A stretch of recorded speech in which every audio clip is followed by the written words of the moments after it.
வாழ்க நலமுடன். பிறந்த குழந்தை தன்னுடைய தேவைகளுக்கு பெற்றோரையோ அல்லது காப்பாளரையோ சார்ந்து வாழ்கிறது. அப்படி சார்ந்து வாழும் குழந்தையை தன்னுடைய தேவைகளை தாமே பூர்த்தி செய்து யாரையும் சாராமல் வாழ கற்றுக் கொடுப்பதுதான் குழந்தை வளர்ப்பு. தன்னுடைய தேவைகளுக்கு யாரையுமே சாராமல் தாமே அனைத்து தேவைகளையும் பூர்த்தி செய்து கொள்வதுதான் சுதந்திரமான வாழ்க்கை. குழந்தைக்கு எதெல்லாம் கற்றுக் கொடுக்கணும்? முதலாவதாக, வாழ்வதற்கு அவசியமான தேவைகளை பெறுவதற்கு பணம் வேண்டும். அந்த பணத்தை சம்பாதிக்கிறதுக்கு ஒரு வேலையோ ஒரு தொழிலோ தேவை. குழந்தைகள் படித்து ஒரு நிரந்தரமான வேலையில் சேரும் வரையோ அல்லது ஒரு தொழிலை கற்று பணம் சம்பாதிக்கும் வரையும் பெற்றோர் அல்லது காப்பாளர் குழந்தைகளுக்கு பொருளாதார ரீதியாக உதவி செய்ய வேண்டும். அதாவது முதலாவதாக ஒரு வேலையோ ஒரு தொழிலோ கற்றுக்கொள்ள உதவி செய்ய வேண்டும். இரண்டாவதாக பழக்க வழக்கங்களை கற்றுக் கொடுக்க வேண்டும். பழக்க வழக்கத்தில் 2 வகை உண்டு. ஒன்று குட் ஹேபிட்ஸ், நல்ல பழக்க வழக்கங்கள். ரெண்டாவது பேட் ஹேபிட்ஸ், தீய பழக்க வழக்கங்கள். பெற்றோர்களோ பாதுகாவலரோ நல்ல பழக்க வழக்கங்களை கற்றுக்கிறதுக்கு துணை புரியணும். அதே போல் தீய பழக்க வழக்கங்களை கற்றுக்காமல் இருக்கிறதுக்கு கண்காணிக்கணும். நல்ல பழக்க வழக்கங்களை கற்றுக்கிறது உடல் நலத்துக்கும் மனநலத்துக்கும் நல்லது.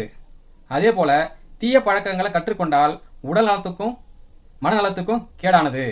நல்ல பழக்க வழக்கத்துக்கு உதாரணமாக சரிவிகித உணவு உண்ணுதல், தினமும் 6 to 8 மணி நேரம் ஆழ்ந்த உறக்கம், அன்றாட உடற்பயிற்சியோ அல்லது மைதானத்தில் போய் விளையாடுவதோ, மற்றும் நம்ம உடம்பையோ வீட்டையும் சுற்றுப்புறத்தையும் தூய்மையாக பாதுகாக்கணும் போன்ற நல்ல பழக்க வழக்கங்களை குழந்தைங்களுக்கு கற்றுக் கொடுக்கணும். வீட்டு வேலை செய்வதில் ஆண் பெண் என்ற பாகுபாடு இருக்கக்கூடாது. இருவருமே வீட்டு வேலையை செய்ய வேண்டும். தீய பழக்க வழக்கங்களான புகைப்பிடித்தல், மது அருந்துதல், போதை பழக்கத்துக்கு அடிமையாதல் போன்ற தீய பழக்கங்களை கற்றுக்கொள்ளாமல் கண்காணிக்க வேண்டியது பெற்றோர் அல்லது பாதுகாவலருடைய கடமையாகும். ஆண் பெண் 2 குழந்தைகளையுமே கண்காணிக்க வேண்டியது அவசியம். கண்காணிக்கணும் அப்படின்னா குழந்தை எங்கெல்லாம் போகுது, யார் கூடலாம் கூடுது, இப்போ குழந்தை என்ன செஞ்சுன்னு இருக்குது என்பதையெல்லாம் பெற்றோருக்கு அல்லது பாதுகாவலருக்கு கண்டிப்பாக தெரிந்திருக்க வேண்டும். குழந்தைய வளர்க்குறவங்க முதல்ல நல்ல பழக்க வழக்கங்களை கடைபிடிக்கணும். அதை பார்த்து தான் குழந்தைங்க கற்றுக்கும். நம்ம ஒழுங்காக நடந்துக்கினாதான் குழந்தைய உரிமையாக நம்ம தட்டி கேட்க முடியும். குழந்தைக்கு நம்ம ஒரு ரோல் மாடலாக, நம்ம ஒரு உதாரணமாக இருக்க வேண்டும். எது தீய பழக்கம் என்றால் வீட்டுக்கு தெரியக்கூடாது என்று மறைத்து செய்யக்கூடிய அனைத்துமே தீய பழக்கம்தான் அப்படின்ட்டு குழந்தைங்களுக்கு நம்ம சொல்லிக் கொடுக்கணும். 1000 தான் நம்ம கண்காணித்தாலும் வீட்டுக்கு தெரியாமல் எந்த தப்பும் செய்யக்கூடாது என்ற உணர்வு குழந்தைகளுக்கும் கண்டிப்பாக இருக்கணும். மூன்றாவதாக குழந்தைகளுக்கு ஒழுக்கத்தை கற்றுக் கொடுக்கணும். மனிதர்கள் அனைவரையும் சமமாக மதிக்க வேண்டும் என்ற சமத்துவத்தையும் சுயமரியாதையும் குழந்தைங்களுக்கு சின்ன வயசுலேருந்தே கற்றுக் கொடுக்கணும்.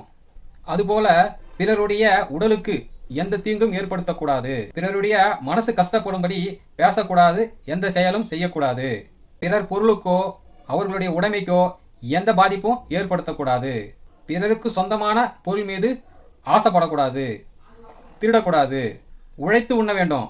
உழைக்க முடியாட்டியும் பரவாயில்ல, கேட்டு வாங்கி சாப்பிடலாம், ஆனால் திருடி சாப்பிடக்கூடாது. இந்த சமுதாயத்தில் நல்ல பெயர் எடுப்பது மிக கடினம்.